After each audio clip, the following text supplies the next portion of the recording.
Hello everyone, welcome back to another day of the podcast. Today we will be reading 1 Samuel chapter 17 through 19. So let's go ahead and dive right in. 1 Samuel chapter 17.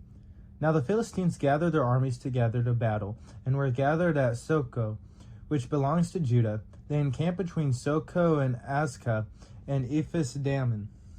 And Saul and the men of Israel were gathered together, and they encamped in the valley of Elah, and drew up in battle array against the Philistines. The Philistines stood on a mountain on one side, and Israel stood on a mountain on the other side, with a valley between them. And a champion went out from the camp of the Philistines, and named Goliath, from Gath, whose height was 6 cubits and a span. He had a bronze helmet on his head, and he was armed with a coat of mail, and the weight of the coat was 5,000 shekels of bronze. And he had bronze armor on his legs, and a bronze javelin between his shoulders. Now the staff of his spear was like a weaver's beam, and his iron spearhead weighed 600 shekels. And a shield bearer went before him. Then he stood and cried out to the armies of Israel, and said to them, "Why have you come out to line up for battle? Am I not a Philistine, and you the servant of Saul? Choose a man for yourselves, and let him come down to me.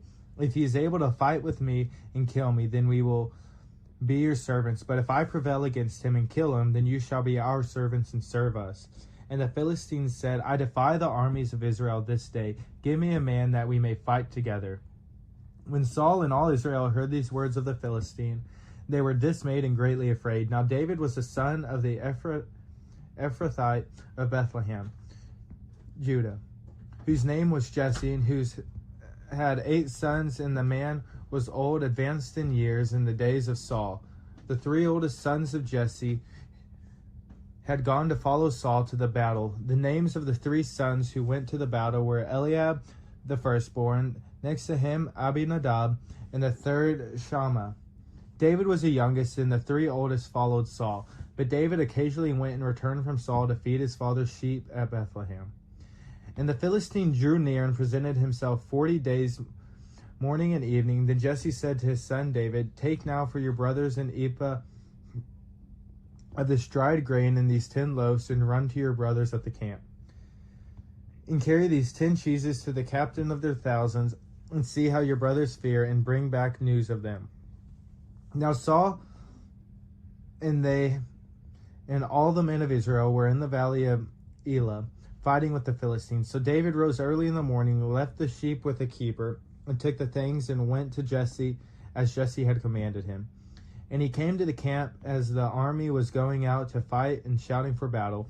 For Israel and the Philistines had drawn up in a battle array, army against army. And David left his supplies in the hand of the supply keeper, ran to the army, and came and greeted his brothers. Then as he had talked with them, there was the champion, the Philistine of Gath, Goliath, by name, coming up from the armies of the Philistines, and he spoke according to the same words, so David heard them. And all the men of Israel, when they saw the man, fled from him, and were dreadfully afraid. So the men of Israel said, "Have you seen this man who has come up? Surely he has come up to defy Israel.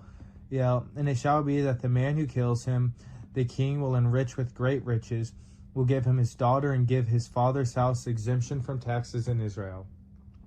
Then David spoke up to the men who stood by him, saying, "What shall be done for the man who kills the Philistine, and takes away the reproach from Israel? For who is the uncircumcised Philistine, that he should defy the armies of the living God?"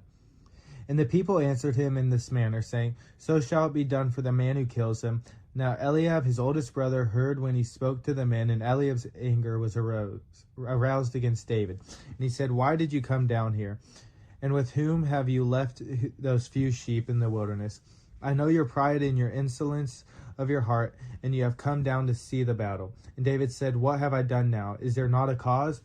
Then he turned from him toward another, and said the same thing, and these people answered him as the first one did. Now when the words which David spoke was heard, they reported them to Saul, and he sent for them. Then David said to Saul, "Let no man's heart fail because of him. Your servant will go and fight with this Philistine." And Saul said to David, "You are not able to go against the Philistines to fight with him, for you are a youth, and he a man of war from his youth. But David said to Saul, your servant used to keep his father's sheep, and when a lion or a bear came and took a lamb out of the flock, I went out after it and struck it, and delivered the lamb from its mouth. And when it arose against me, I caught it by its beard and struck it and killed it.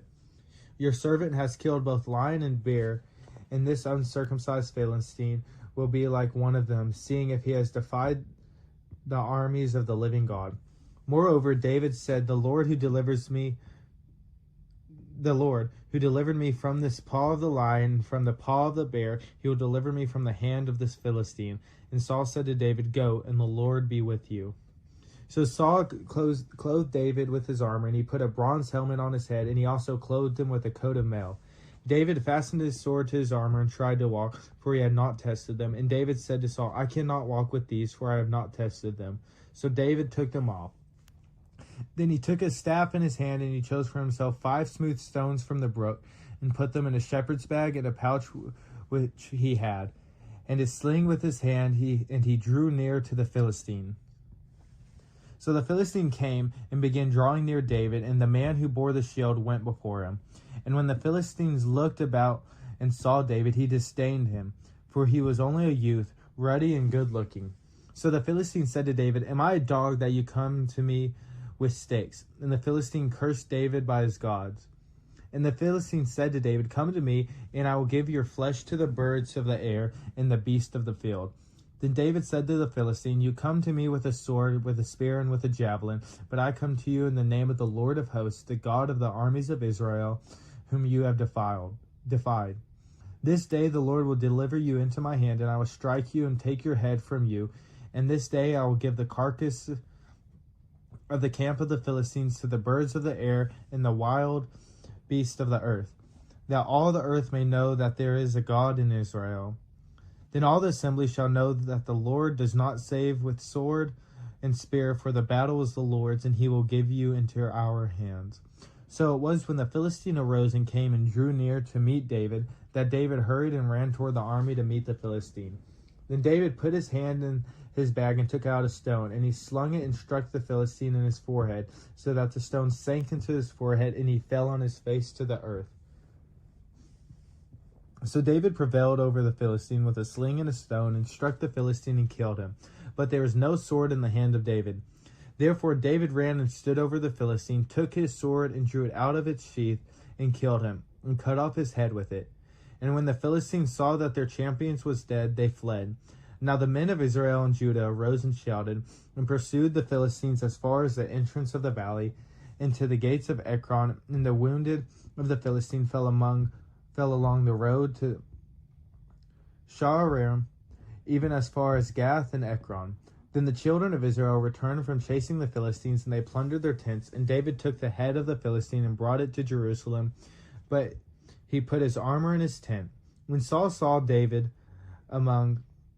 going out against the Philistine, he said to Abner, the commander of the army, Abner, whose son is this youth? And Abner said, as your soul lives, O king, I do not know. So the king said, inquire whose son this young man is. Then as David returned from the slaughter of the Philistine, Abner took him and brought him in before Saul, with the head of the Philistine in his hand. And Saul said to him, whose son are you, young man? So David answered, I am the son of your servant Jesse, the Bethlehemite. Now when he had finished speaking to Saul, sorry guys, I just completely skipped over the entrance to chapter 18, just super involved. But chapter 18. Now when he had finished speaking to Saul, the soul of Jonathan was knit to the soul of David, and Jonathan loved him as his own soul. Saul took him that day and would not let him go home to his father's house anymore. Then Jonathan and David made a covenant because he loved him as his own soul. And Jonathan took off the robe that was on him and gave it to David with his armor and even to his sword and his bow and his belt. So David went out wherever Saul sent him and behaved wisely. And Saul sent him over the men of the war, and he was accepted in the sight of all the people and also in the sight of Saul's servants. Now it had happened as they were coming home, when David was returning from the slaughter of the Philistine, that the women had come out of all the cities of Israel, singing and dancing to meet King Saul, with tambourines, with joy, and with musical instruments. So the women sang as they danced and said, Saul has slain his thousands, and David his 10,000s. Then Saul was very angry, and the saying displeased him. And he said, They have ascribed to David 10,000, and to me they have ascribed only 1,000. Now what more can he have but the kingdom? So Saul eyed David from that day forward. And it happened on the next day that the distressing spirit from God came upon Saul, and he prophesied inside the house. So David played music with his hand, as at other times, but there was a spear in Saul's hand. And Saul cast the spear, for he said, I will pin David to the wall. But David escaped his presence twice. Now Saul was afraid of David, because the Lord was with him, but had departed from Saul. Therefore Saul removed him from his presence, and made him his captain over 1,000, and he went out and came in before the people. And David behaved wisely in all his ways, and the Lord was with him. Therefore when Saul saw that he behaved very wisely, he was afraid of him. But all Israel and Judah loved David, because he went out and came in before them. Then Saul said to David, Here is my older daughter Merab. I will give her to you as a wife. Only be valiant for me, fight the Lord's battles. For Saul thought, Let my hand not be against him, but let the hand of the Philistines be against him. So David said to Saul, Who am I, and what is my life or my father's family in Israel, that I should be son-in-law to the king? But it happened at the time when Merab, Saul's daughter, should have been given to David, that she was given to Adriel the Mahalathite as a wife. Now Michal, Saul's daughter, loved David, and they told Saul, and the things pleased him. So Saul said, I will give her to him, that she may be a snare to him, and that the hand of the Philistines may be against him. Therefore Saul said to David a second time, You shall be my son-in-law today. And Saul commanded his servants, Communicate with David secretly, and say, Look, the king has delight in you, and all his servants love you. Now therefore become the king's son-in-law. So Saul's servants spoke those words in the hearing of David. And David said, Does it seem to you a light thing to be a king's son-in-law, seeing I am poor and lightly esteemed man? And the servants of Saul told him, saying, In this manner David spoke. Then Saul said, Thus you shall say to David, The king does not desire any dowry, but 100 foreskins of the Philistines, to take vengeance on the king's enemies. But Saul thought to make David fall by the hand of the Philistines. So when his servants told David these words, it pleased David well to become the king's son-in-law. Now the days had not expired. Therefore David arose and went, he and his men, and killed 200 men of the Philistines. And David brought their foreskins, and they gave them in the full count to the king, that he might become the king's son-in-law. Then Saul gave him Michal's daughter as a wife. Thus Saul saw and knew that the Lord was with David, and that Michal, Saul's daughter, loved him. And Saul was still more afraid of David. So Saul became David's enemy continually. Then the princes of the Philistines went out to war, and so it was whenever they went out that David behaved more wisely than all the servants of Saul, so that his name became highly esteemed. Chapter 19. Now Saul spoke to Jonathan his son, and to all his servants, that they should kill David. But Jonathan, Saul's son, delighted greatly in David. So Jonathan told David, saying, My father Saul seeks to kill you. Therefore please be on your guard until morning, and stay in a secret place and hide. And I will go out and stand beside my father in the field where you are, and I will speak with my father about you. Then what I observe I will tell you. Thus Jonathan spoke well of David to Saul his father, and said to him, Let not the king sin against his servant, against David, because he has not sinned against you, and because his works have been very good toward you. For he took his life in his hands, and killed the Philistine, and the Lord brought out a great deliverance for all Israel. You saw it and rejoiced. Why then will you sin against innocent blood to kill David without a cause? So Saul heeded the voice of Jonathan, and Saul swore, As the Lord lives, he shall not be killed. Then Jonathan called David, and Jonathan told him all these things. So Jonathan brought David to Saul, and he was in his presence as in times past. And there was war again, and David went out and fought with the Philistines and struck them with a mighty blow, and they fled from him. Now the distressing spirit from the Lord came upon Saul as he sat in his house with his spear in his hand, and David was playing music with his hand. Then Saul sought to pin David to the wall with a spear, but he slipped away from Saul's presence, and he drove the spear into the wall. So David fled and escaped that night. So Saul also sent messengers to David's house to watch him and to kill him in the morning.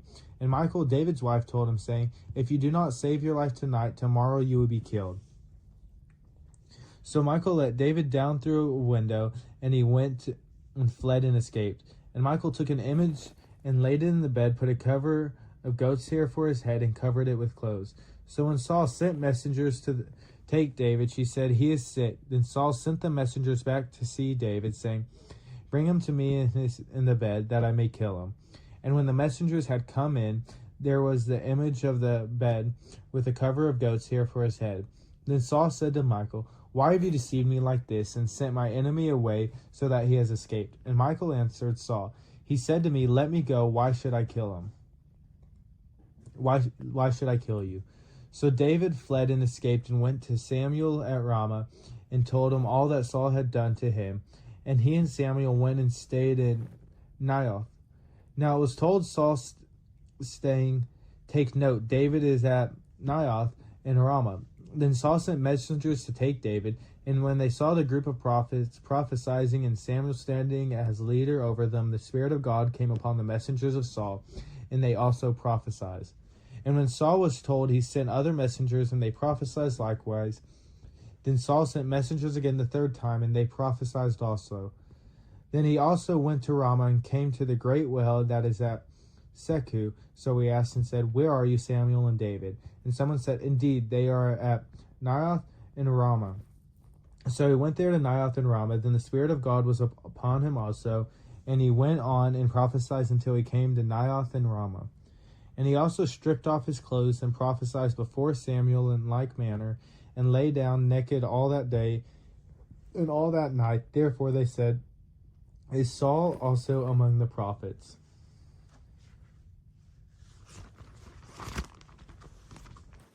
Thank y'all for tuning along to today's episode. I know it's a little bit longer, but it's just a really great story.